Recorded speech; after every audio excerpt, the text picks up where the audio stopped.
So look at CNN.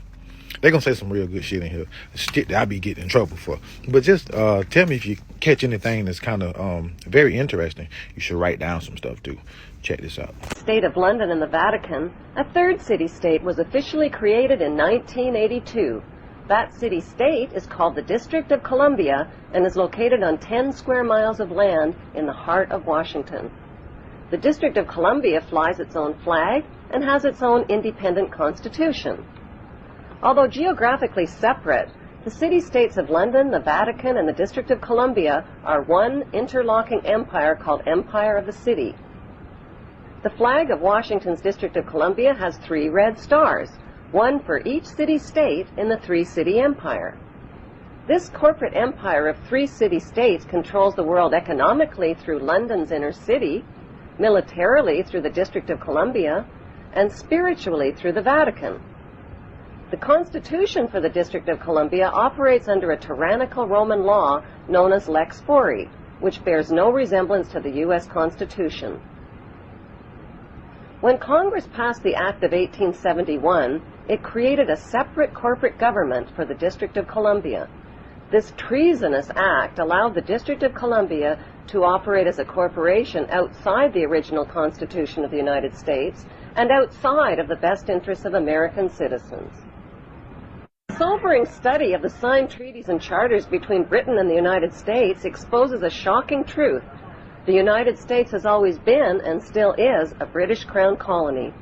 King James I was famous not for just changing the Bible into the King James Version, but for signing the First Charter of Virginia in 1606.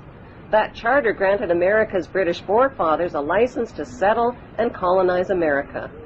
The charter also guaranteed that future kings and queens of England would have sovereign authority over all the citizens and colonized land in America stolen from the Indians.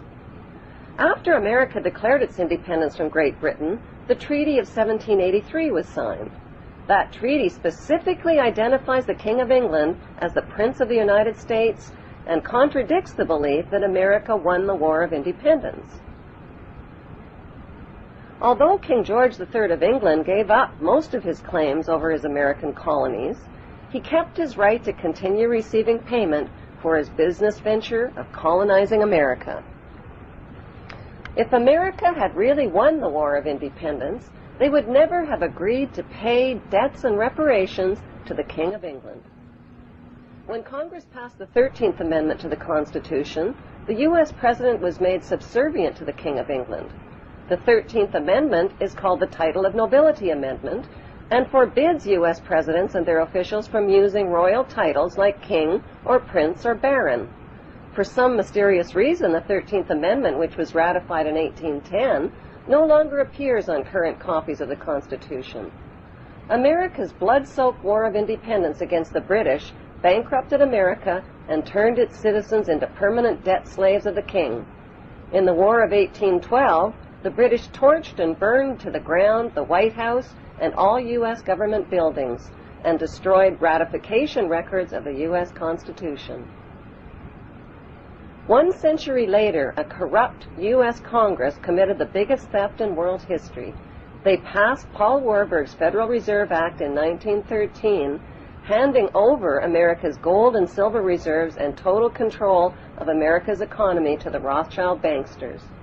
Most Americans still believe that the Fed, or Federal Reserve, is the government. It is not. The Fed is a privately owned banking system whose majority Class A shareholders are the Rothschilds, Warburgs, Kuhn and Loeb, J.P. Morgan, Rockefeller, Israel Seif, and the Lehman Brothers. This private banking cartel is the Fed and is never audited and never pays taxes. They print and design America's money, which displays their symbols of an Egyptian pyramid, a Masonic all-seeing eye, and the words, "In God we trust." Who exactly is the God they trust? They also collect American taxpayers' money through the IRS. Then they loan it back again with interest to pay for roads, bridges, and other public. Most U.S. citizens believe that the United States is a country and that the President is the most powerful man on earth. The United States is not a country. It is a corporation, and the President is President of the Corporation of the United States. He and his elected officials work for the corporation, not for the American people. Since the United States is a corporation, who owns the corporation of the United States? Like Canada and Australia, whose leaders are prime ministers of the Queen and whose land is called Crown Land, the United States is just another crown colony. Crown colonies are controlled by the empire of 3 city-states. At the center of each city-state is a towering, phallic-shaped stone monument called an obelisk that points skyward. In D.C.'s city-state, the obelisk, known as the Washington Monument, was dedicated to Freemason George Washington by the Freemason Grand Lodge of the District of Columbia. The secretive Brotherhood of Freemasons laid the Washington obelisk's cornerstone in 1848 and contributed 22 Masonic memorial stones.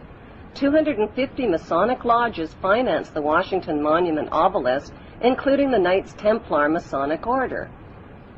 At the heart of London city-state is a 187-ton, 69-foot-tall Egyptian obelisk called Cleopatra's Needle. It was transported from Egypt and erected on the banks of the River Thames. In Vatican City, another Egyptian obelisk towers high above St. Peter's Square.